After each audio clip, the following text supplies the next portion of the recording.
Welcome to Talk to Internal Audit, our dedicated Facebook Live series. Today's session is all about how self-knowledge is vital to being the very best version of yourself as an internal audit leader, at whatever level that leader might be. It could be a supervisor, it could be as a manager, of course, it could be as the head of internal audit, the CAE. I'm delighted to say that our guests today are Sharon Hardcastle, Chief Operating Officer, and Stephen Moreton, Head of Partnership, both from PotentialSquared, which is a global leadership development consultancy. So grab a cup of tea or a coffee and join me as we delve into gaining a better understanding of how self-knowledge is vital to being this very best version of yourself as an internal auditor, which is vital in the role that chief audit execs and heads of internal audit play in supporting governance leaders. So I'm Liz Sandwith, and I'm the Chief Professional Practices Advisor for the Chartered Institute of Internal Auditors, UK and Ireland. So before we get into the stream, a couple of facts about the Institute for you to keep in mind, and these will appear shortly on your screen. As you may be aware, you can acquire CPE points for these Talk to Internal Audit sessions by logging them using our CPE template. And details of how to claim your CPE points from this live stream can be found in the comments section. So as I said, today's topic is leadership for chief audit execs, heads of internal audit and managers in the internal audit profession. Internal auditors often find themselves in conflict even before they enter a boardroom or an audit committee meeting. Audit leaders and managers therefore require courage, innovation and resilience. They must also be excellent communicators, good at building relationships across the business and with the board and the audit committee, as well as caring for their team and ensuring their own well-being is not put at risk.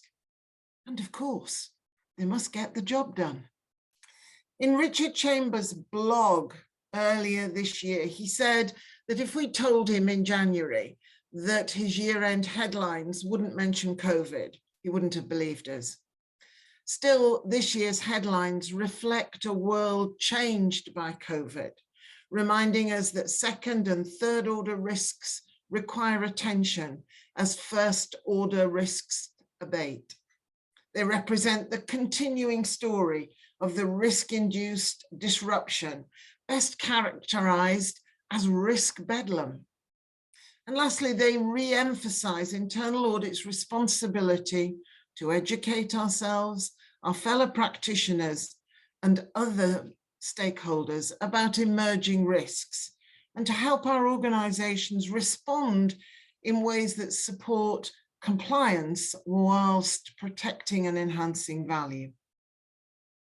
Now, more than ever, the Internal Audit Department is recognized as a key pillar in an organization's overall governance structure. Unfortunate past incidents of corporate wrongdoing and more recently risk failures have again served to highlight the critical role that internal audit plays and have shone the spotlight squarely on internal audit to step up and deliver on increasing expectations. The expectation of enhanced value is not a new challenge for internal audit functions. What is different today is the confluence of factors, greater complexity, which creates new and emerging risks, significant risk failures leading to reputation, regulatory and financial impacts, and an uncertain and challenging economic environment in many regions, which has created the need in many organizations to do more with less, to drive greater shareholder value. To respond to these challenges and to deliver on multiple and increased stakeholder expectations, highly effective internal audit functions are employing a number of strategies and tactics. Stakeholder recognition of the importance of internal audit has never been greater. As a result, the expectations of internal audit with respect to risk assurance and the provision of insights continue to increase. The challenge for the internal audit function today is to seize this unprecedented opportunity to cement its value proposition and position itself as a critical element in the overall governance ecosystem. In order to deliver in a challenging, volatile environment, it's increasingly important that the internal audit function has strong leaders at all levels within the function. Supervisors, team leaders, managers, senior managers, and of course, the head of internal audit and the chief audit exec. Self-knowledge is vital for all of us, striving to be the very best version of ourselves as an internal audit leader and as an internal audit professional.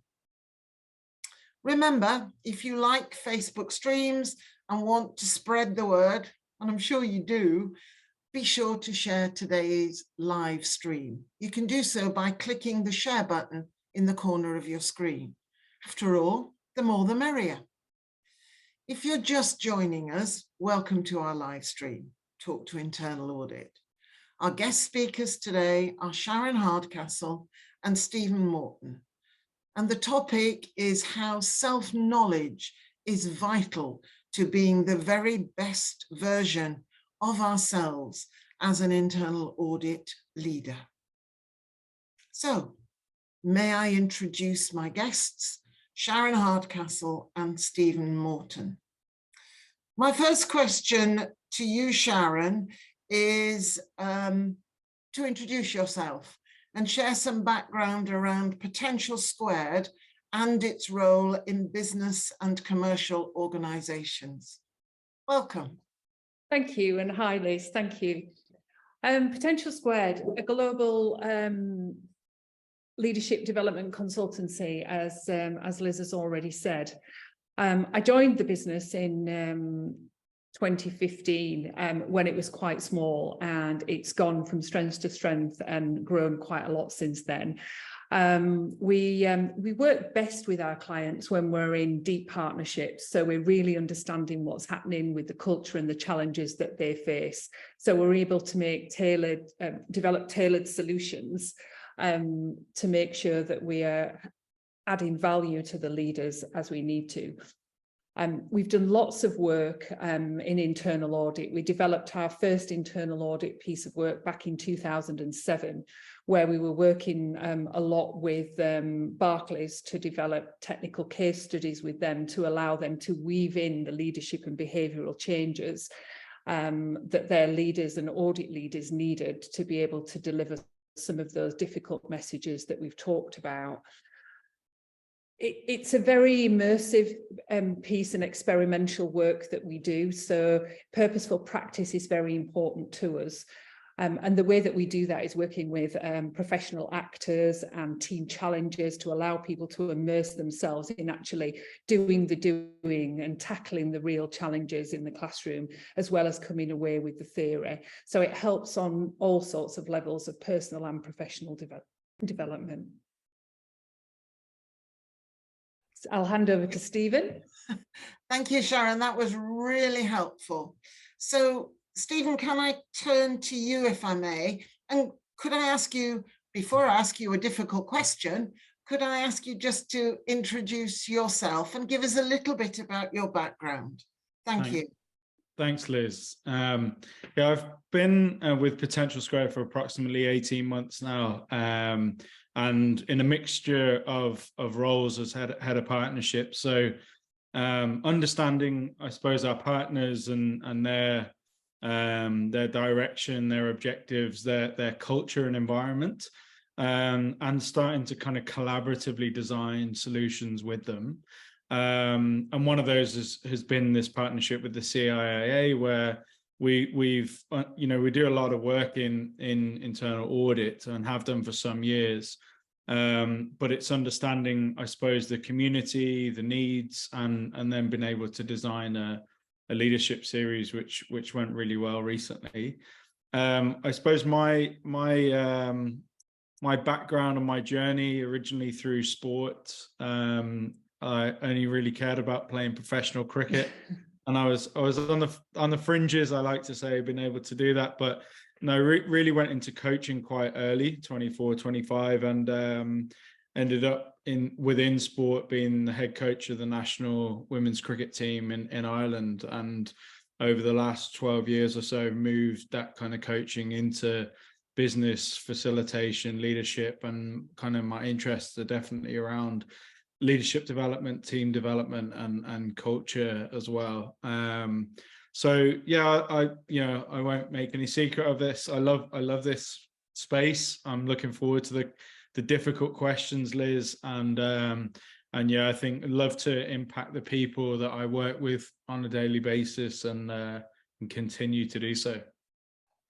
Thank you ever so much, Stephen. That's really interesting, your background in sport, because it would seem to be, and I don't know whether it's true of other managers in organizations, but there does seem to be a lot of professional sports people who talk to internal auditors about the challenges of difficult situations, how they help themselves to develop an approach that enabled them to be strong, to cope with adversity at times.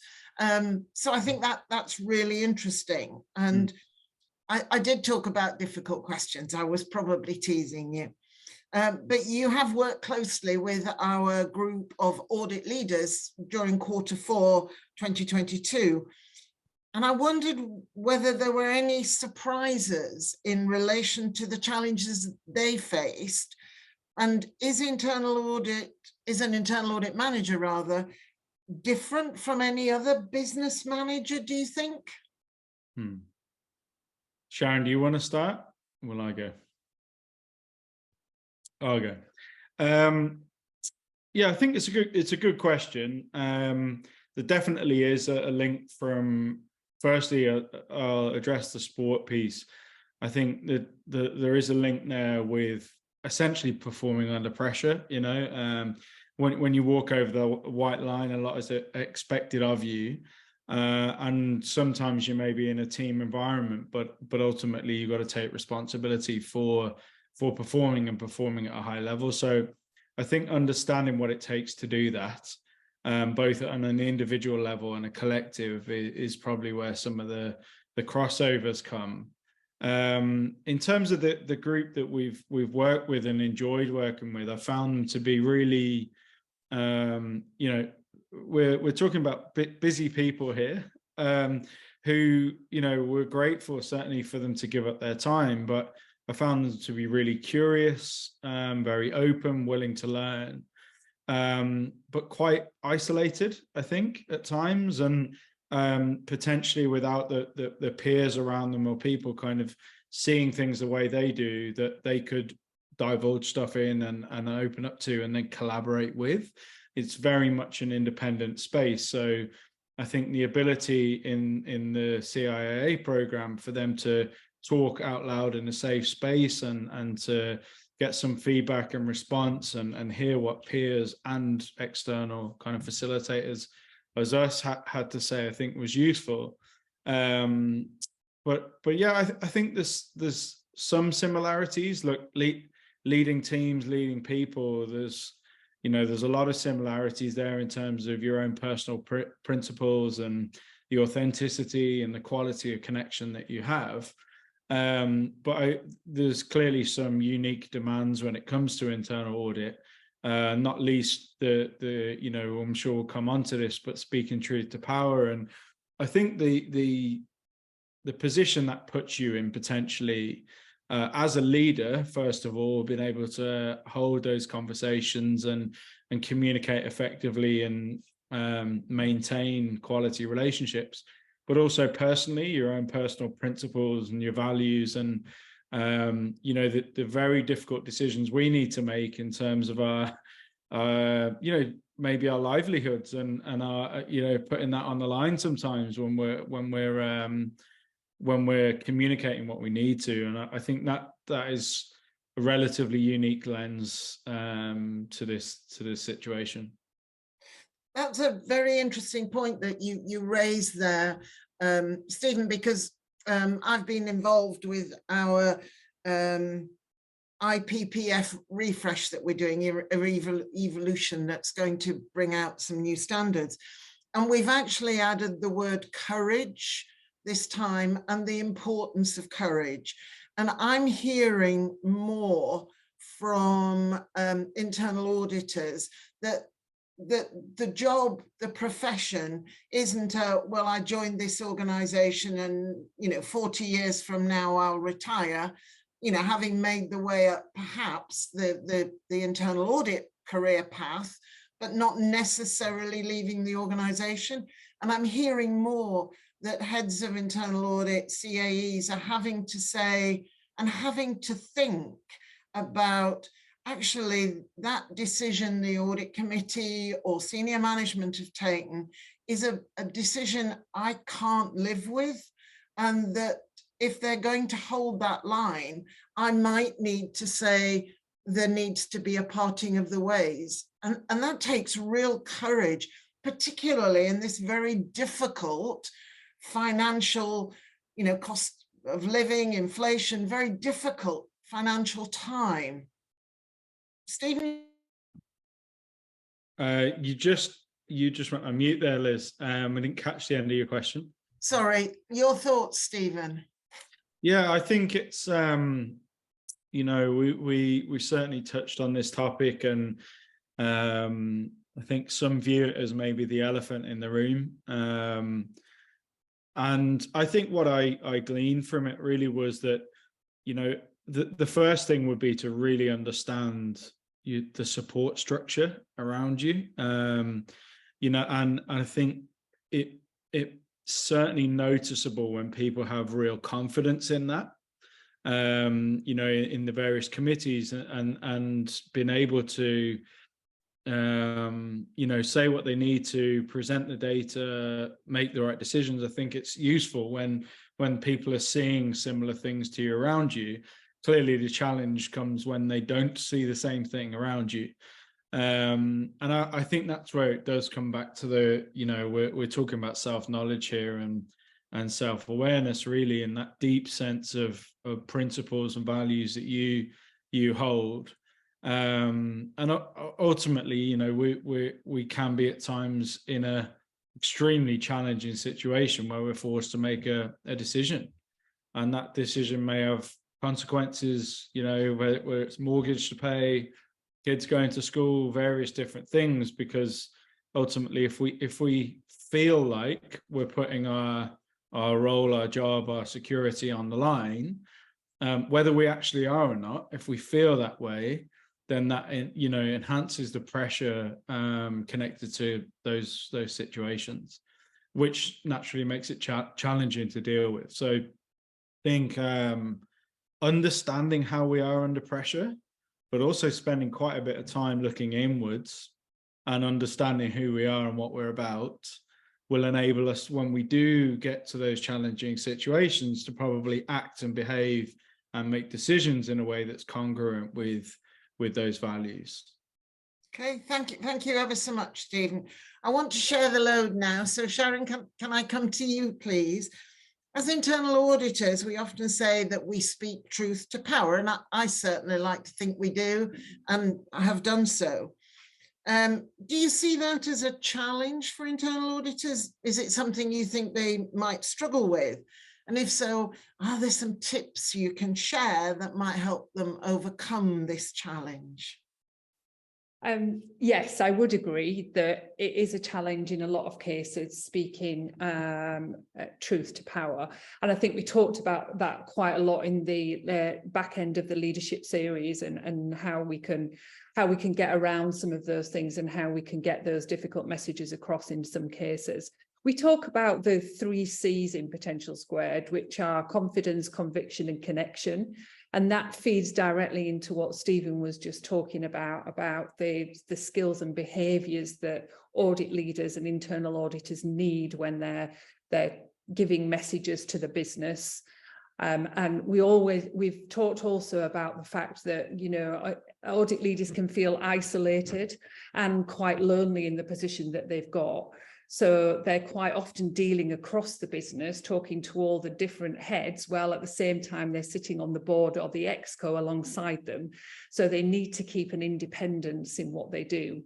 So when we talk about the behaviours that are linked to the 3 C's, as we talk about it in our material and things, we talk about having the confidence. So having confidence in their own abilities to make sure that they can deliver messages with diplomacy, sometimes cultural sensitivities, thinking about how they want to deliver that message. So how is it going to be received by that individual, while maintaining the conviction that they are true to their own beliefs and values. And as you say, they have the courage to, if it doesn't fit with them, maybe to walk away, or maybe to have a bigger conversation about how they feel about the messages they're giving. And then connection. So who are they talking to? How is that message going to land? And quite often, an audit leader will need to change the way they deliver the message to the different audiences. So it's being aware of who they're delivering it to and how those messages need to come across for the connection of the relationship. Relationships really, really important. Because just to deliver an audit report, if you don't have a relationship with someone in advance, can be very difficult, I imagine. And therefore to build and continue to build those relationships as you're going through the different levels of audits before you're delivering reports and messages, etc., is key. So I would say relationship building is one of the, the biggest things that an internal auditor has to do to be in a position where they can then speak truth to power. Thank you very much, Sharon. And so true, because you're right. If I haven't got a relationship, then delivering an audit report becomes almost rather clinical and can be very cold. And at the end of the day, we have lots of words that as internal auditors we do. The one I always liked the best was, I'm here to help. It's not about, the only time I smile is if I find something wrong, although that's often the perception of people. So I think that perception is really important, which is strengthened by a good relationship. So people, and I understand where you're coming from, you understand where I'm coming from, and that's important. So building on perception, can I turn to you, Stephen? Because when you worked with the audit leaders group, you mentioned perception, and the way we see ourselves is often different from how others see us or perceive us. Could you explain what you meant by that? Yeah, I think to make the assumption that everybody sees us the way we see ourselves is maybe misguided. There's so much going on behind the eyes and in the minds of everybody, and sometimes in ourselves, and so busy and not giving ourselves time to think.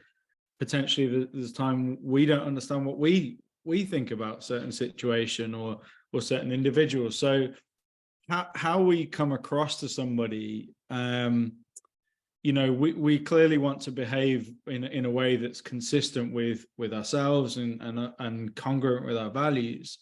But understanding how we're perceived is just very useful. Understanding potentially what judgments may be made or what biases may exist, in the other person.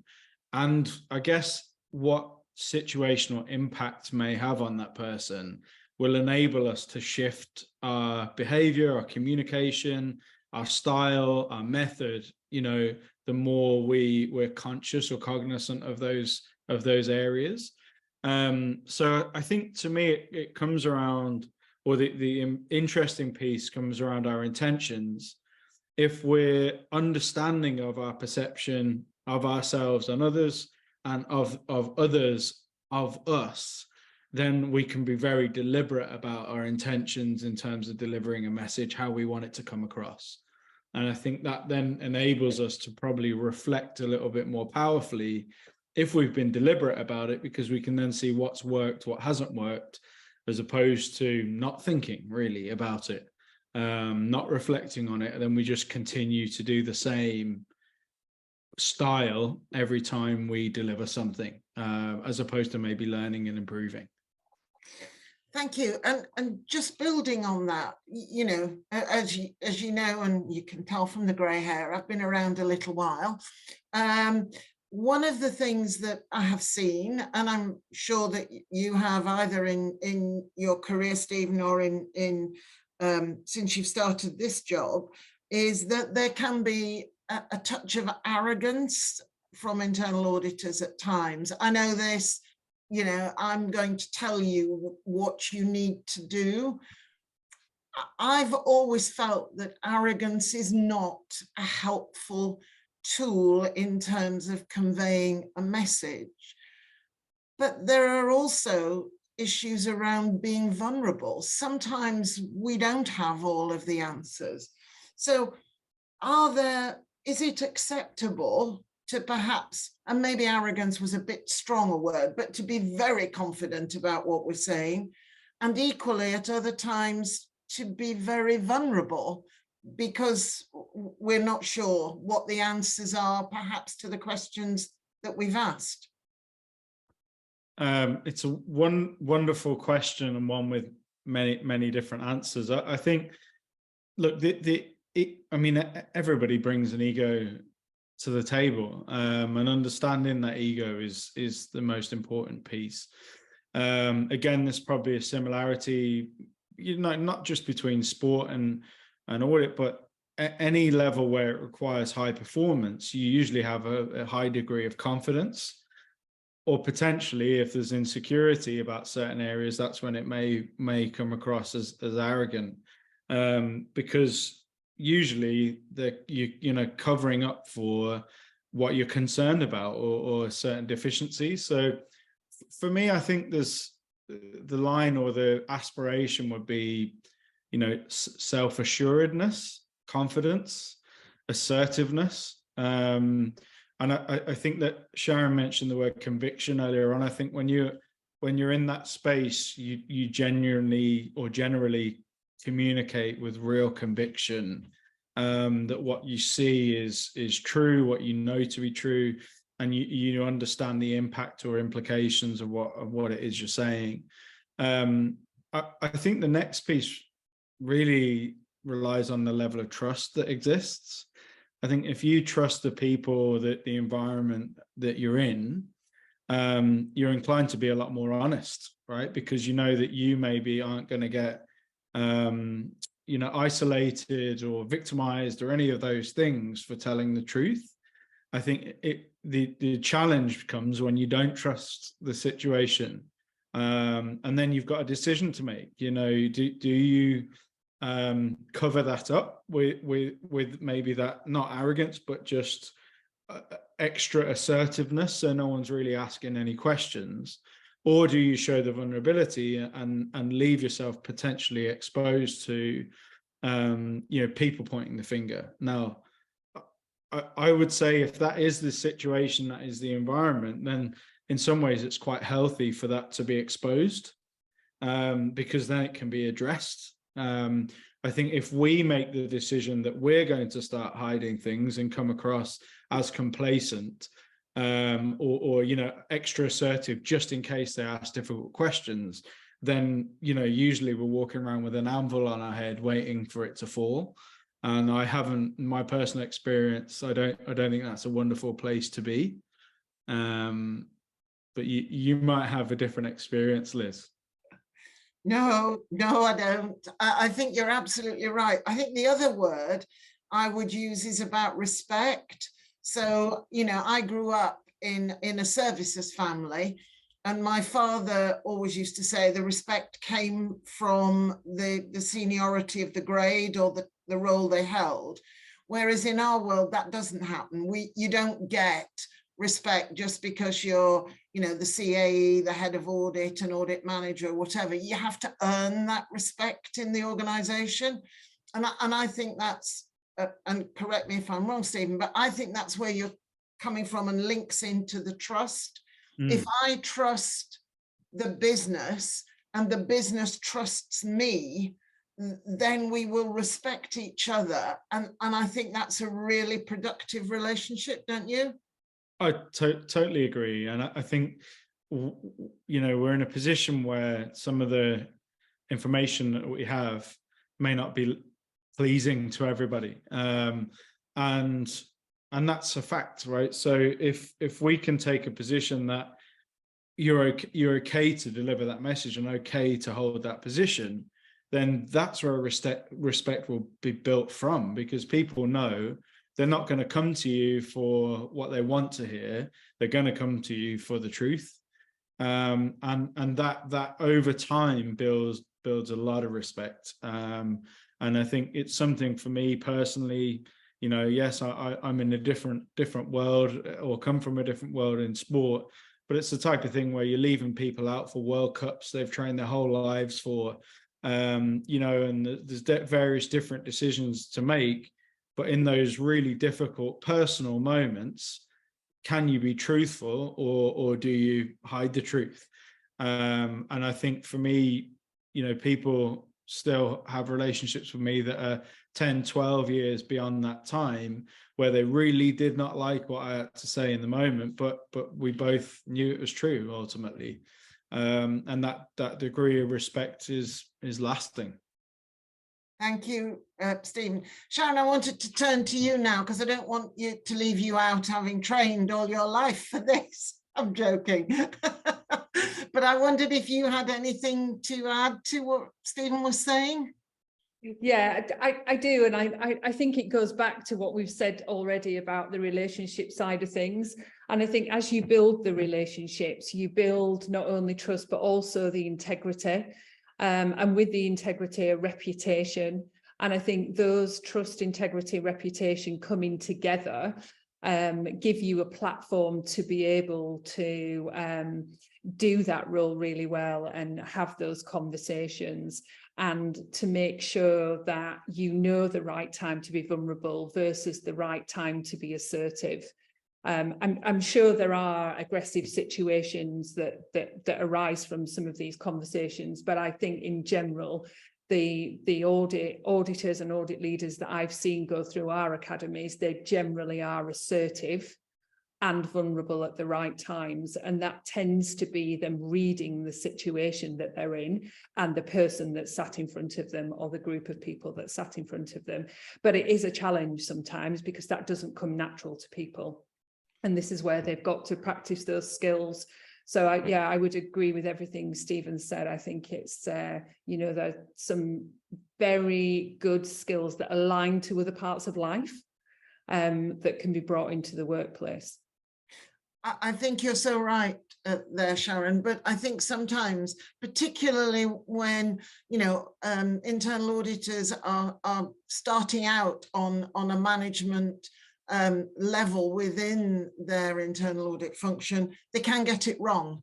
And, you know, hopefully they learn some lessons from that and develop their skills and their reading of the room, perhaps, over time as they become more mature. Yeah. I would absolutely agree. Reading of the room is really important. And I think where you've got some people new to internal audit, perhaps they don't read the room just as well. And I remember I used to come banking, financial services background. I remember when I used to sit on the till and the auditors used to come to the regional office with the green pens and things like that. And we all used to be terrified of that we had the right amount of money in the till and everything else. But I think, you know, audit's very different now in terms of the way that it operates than it did back then, probably showing my age now with the green pen situation. But and I you know, the way in which the function operates is very different now. And I think people come in with a different understanding and a different way of working in terms of understanding what those key messages have got to be and the things that they're going to do within those audit reports and different audit checks and things. Thank you ever so much, Sharon. It was an orange pen in my day, but the principle was just the same. Sharon, could I ask you, Stephen's talked, and we've just been talking about leadership styles, and everyone has a personal leadership style. As an example, may I ask you what your leadership style is, and has it changed over time? And do external factors impact a person's leadership style? For example, the pandemic. Yeah, I think external factors can impact the leadership style. The pandemic for me, it didn't. I operated in the same way, but I know there are many things, you know, outside of a work environment, personal things, for example, that can impact a leadership style. But I was thinking about my own leadership style when we were talking about doing this, and I went back to a 360 that was done about 18 months ago to see what other people had said about my leadership style. And I came up with 4 key things I was going to share with you today about that. And one of the things is I'm very connected. So I'm very supportive and guiding in the way that I operate my relationships, both internal and outside of work. So I think a leadership style doesn't necessarily just go to the office with you. It's something that's embedded in you in the way that you operate. You don't change from being one person to another. So relationships are really important to me in the way that I operate with the team at work and the way I operate with people outside that and clients, etc. I'm very decisive, so I can cut through the distraction, and I make clear and early decisions about things with informed information. I think actually I probably would have made a good auditor. When I look at the sort of things that I do, my operating method is very logical. I feel like I'm a translator. I'm forever spinning plates or juggling, whichever way you like to say that. So I'm very planned and logical. I create a trusted environment as a leader. So I like to give that trusted, safe environment to give people the autonomy to do whatever they need to do to work within their roles without any need for to come and ask and do and things like that. I like to think that the autonomy that people are given with a safe environment of working actually helps them to grow and develop hugely. And that's where then my supportive and guiding side comes in.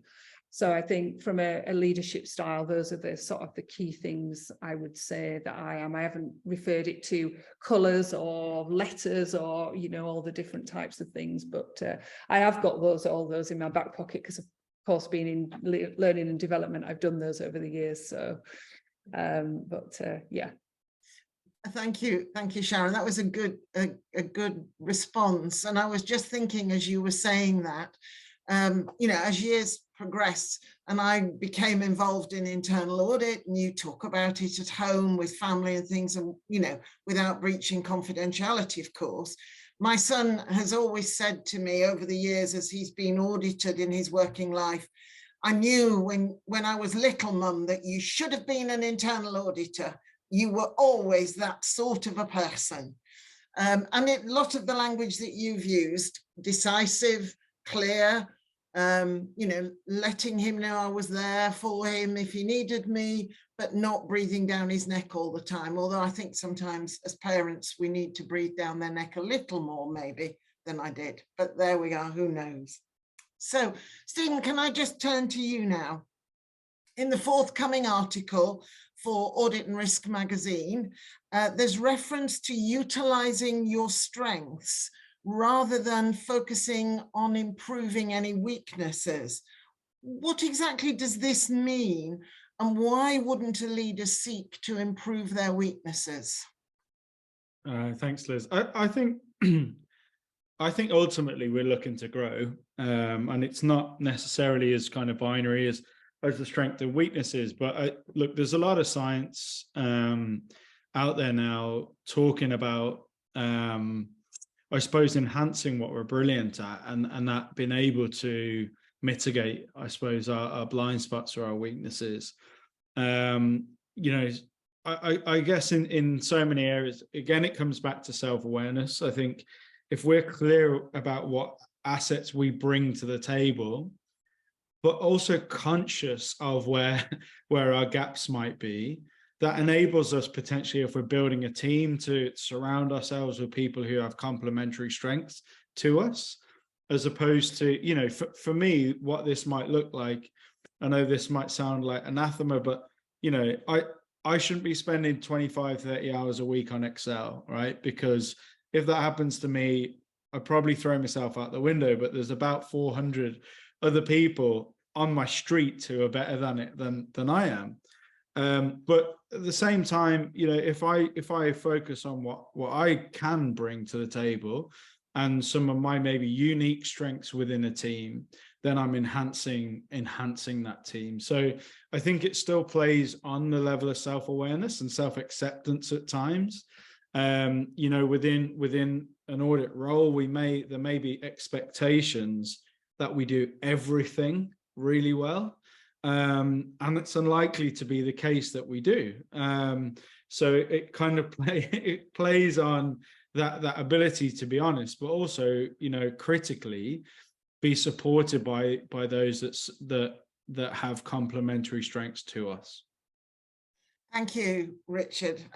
Sorry, Stephen, that was a really good answer.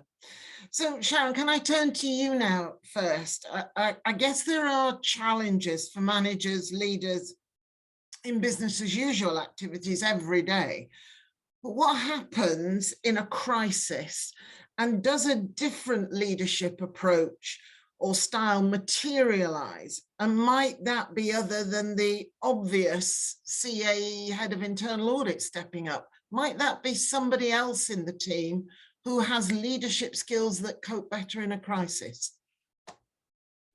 Yeah, interesting question, Liz. And I think, yes, I think in a crisis, leadership skills can change dramatically.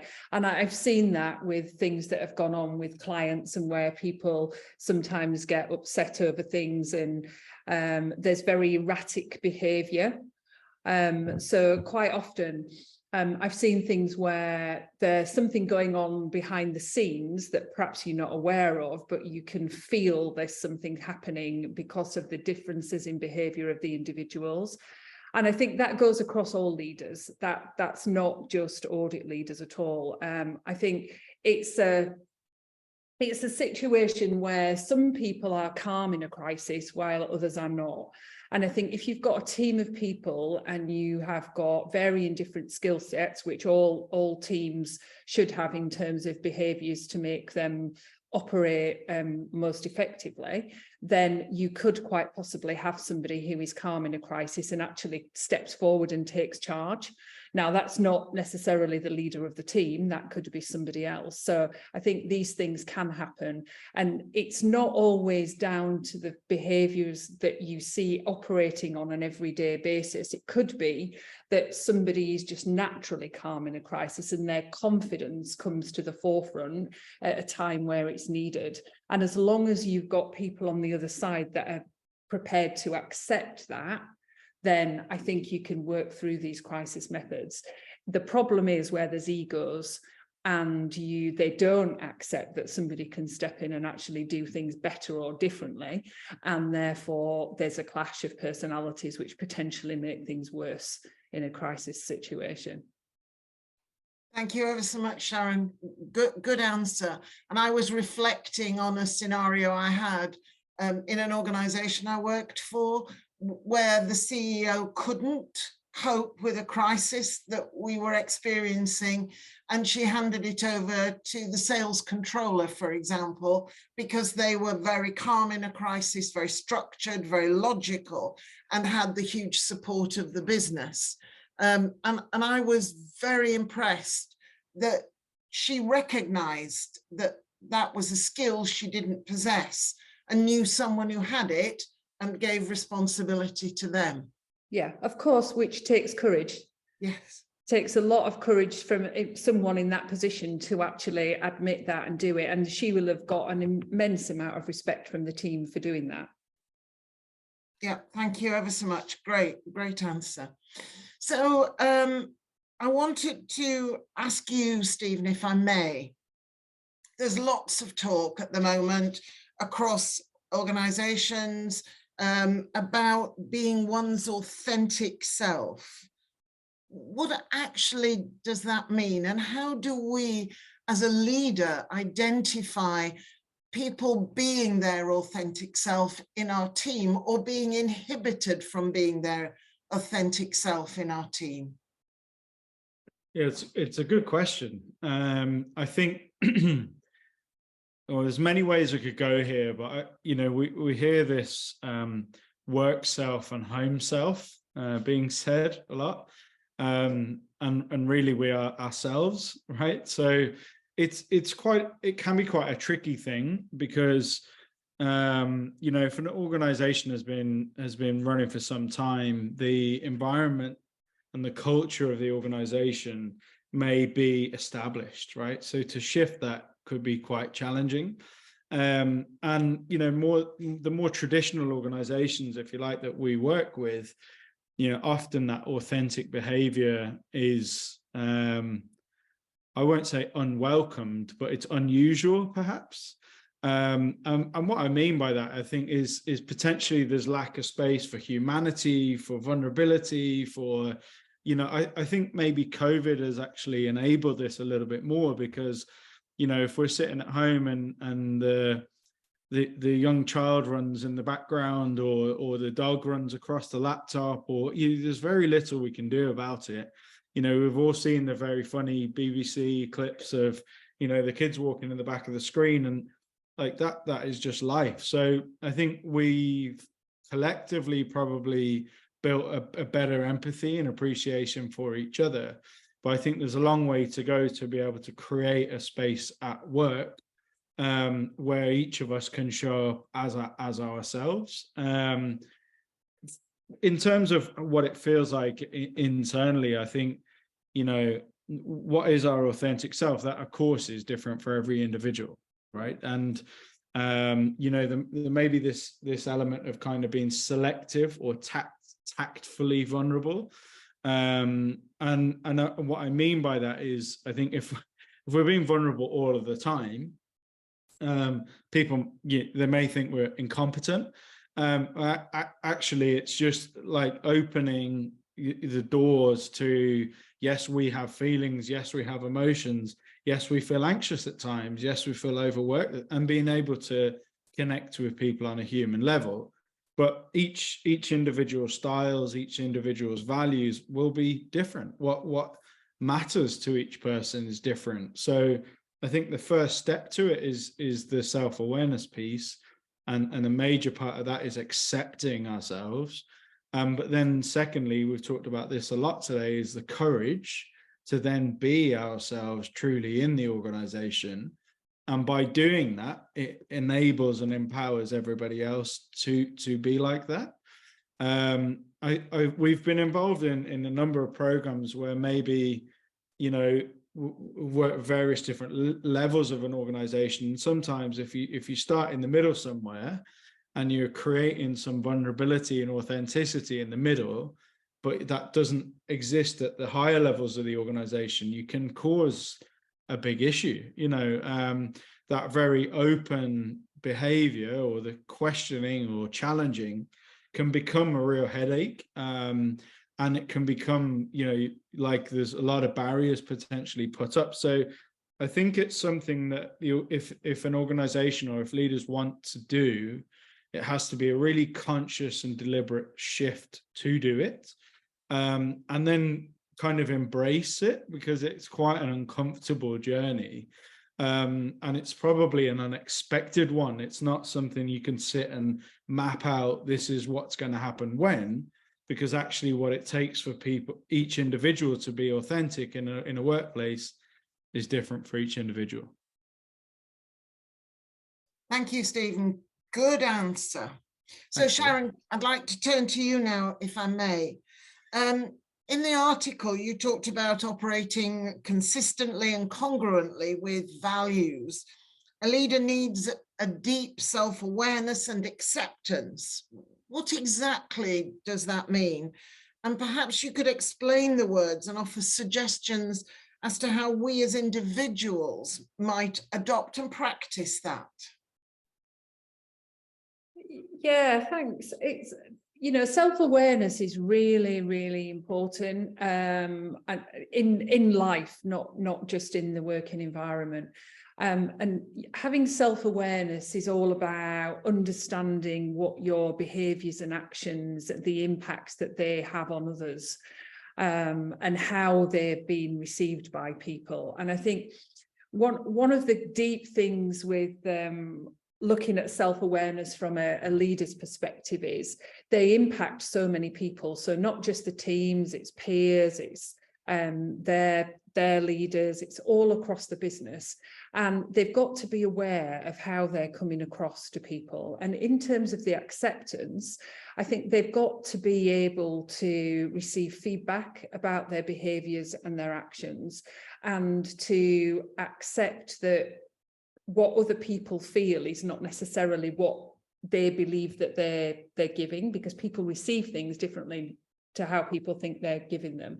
And that goes again back to what we were talking about earlier with the relationship side of things. And I think Stephen hit it on the head when he was talking about accepting themselves. So if you're doing something and you don't have self-awareness of what that impact is on another person, and they give you feedback about that, you've got to be able to accept that it's about how that you've made that person feel, not about what how you've done it and what you've done. And you could say exactly the same thing to two different people and they could receive it differently. So there's got to be an acceptance of, again, looking at your audience, what you can say, how you can say that. But self-awareness is, I think, is one of the key things of a leader, to understand the impact that they have on others. I know Stephen's done quite a lot of work around self-awareness in the delivery of the sessions that he does, so he may have something to add to that about his experience there. Thanks, Sharon. Yeah, just one thing. I think it's an interesting space to be when we're talking about highly pressurized, very important roles that can come with high ego. High ego, by the way, doesn't mean bad person, because high ego with a great degree of self-awareness can be a fabulous thing. High ego without a great deal of self-awareness may be less so. But I think, it's a little bit the Johari's window here. We don't know what we don't know often. And sometimes when we're operating with high ego and low self-awareness, that can be very damaging to people around us and ultimately ourselves in the long run. We've all heard it, surround ourselves with people who nod and yes men and all that kind of language. What I'd say is probably if you're on a journey of self-awareness, or you're kind of keen to learn, it's probably been pretty painful for you at some point, because you've probably had one or two or more experiences where you start to see yourself as others experience you rather than how you think you are. And not all of those things are wonderful, by the way. When I first found out that maybe I wasn't as caring and compassionate as I thought I was, that was quite hurtful for me. And it led me to 18 months, 2 years of introspection, because those were things that I valued highly, but I wasn't behaving in any way like that. And the people closest to me that I love the most felt that. So that was quite a painful experience. And I would say maybe when we experience that pain internally, we have an indication that we're probably on that journey. We're starting to learn. Thank you very much, Stephen. I'm coming towards now the end of the questions, the discussion topics I wanted us to chat through this afternoon. But Sharon, I just want to come to you. The internal audit profession historically has suffered from unfavorable perceptions. So back again, thinking about perceptions, often being seen as a policing body or a group who sweep in to report on what went wrong. However, a more progressive and expansive definition of internal audit also contains a duality.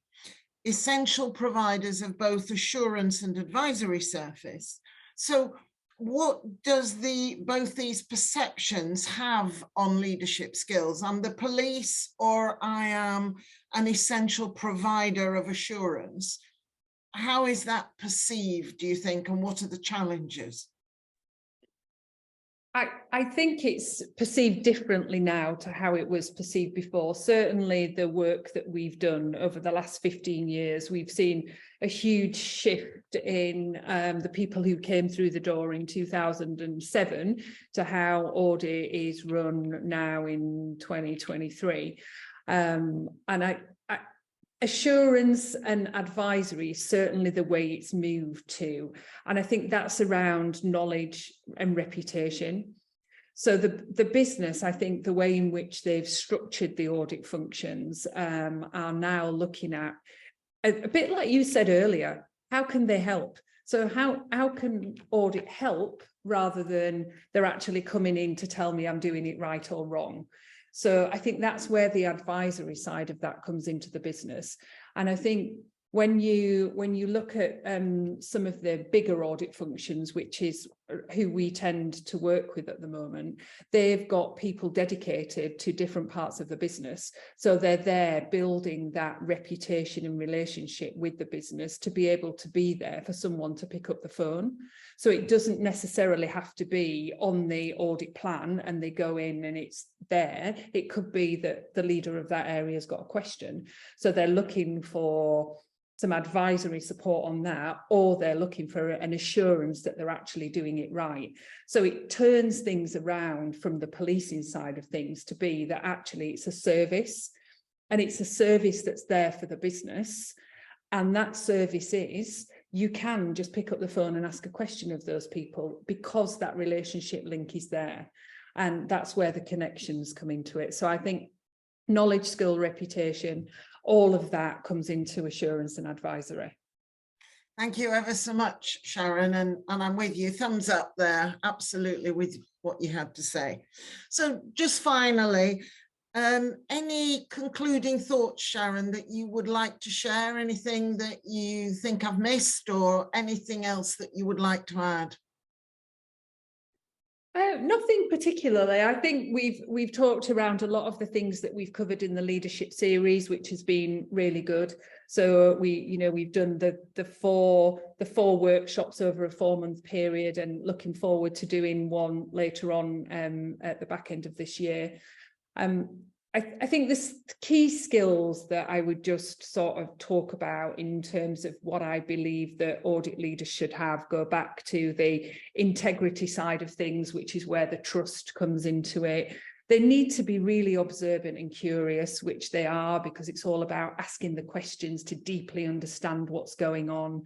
We've talked about resilience. So it takes courage, and you need to be resilient sometimes because people are not prepared to listen to what you've got to say. It's a diplomatic role. Cultural sensitivities come into it because, of course, most audit functions now are global in some way across different businesses. So I think there's lots and lots of skills that an audit leader and an auditor needs to have, and they've got to juggle between them. It depends where they sit, who they're talking to, what the issues are, and that's where the skills lie for them to be able to translate what's going on over here, juggle what you need to, and be able to deliver then the right message at the right time.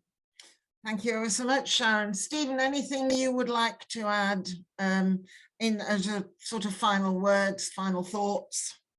Yeah, look, I just think very grateful to be invited on and appreciate the opportunity. I think it's a great community of people that have, very strong values, really. And for me personally, that's great to work with. I think the two things I give is leadership really is a practice. I think it's something that, our people are evolving, we're evolving, our businesses are evolving, and therefore we need to continually practice and reflect on it, but also get feedback on it. And the other thing I'd say is that certainly for this conversation is I'd encourage people to look at what support they have, what place they have where they can be very open, honest, vulnerable, and get support or get a mirror or get some challenge, right? Sometimes that's difficult to happen, for that to happen within the business. But creating an hour a month or so, like to speak out loud and just be heard, I think is invaluable. So practice and your support system are the two things I give. Thank you ever so much, Stephen. And a theme reminder, if you're just joining us, welcome to our live stream, Talk to Internal Audit. Our guest speakers today were Sharon Hardcastle and Stephen Moreton, both from PotentialSquared, who have been sharing thoughts around self-knowledge, perception, and why those are vital skills, if you like, to being the very best version of ourselves as internal audit leaders. May I say a huge thank you to Sharon and Stephen for joining me today and for sharing their thoughts with us. Lots for us all to reflect upon and share perhaps with our internal audit colleagues.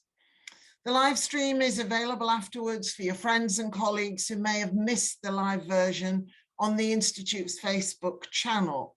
Follow all of the exciting things the Institute is doing on Facebook, LinkedIn, Twitter, and YouTube.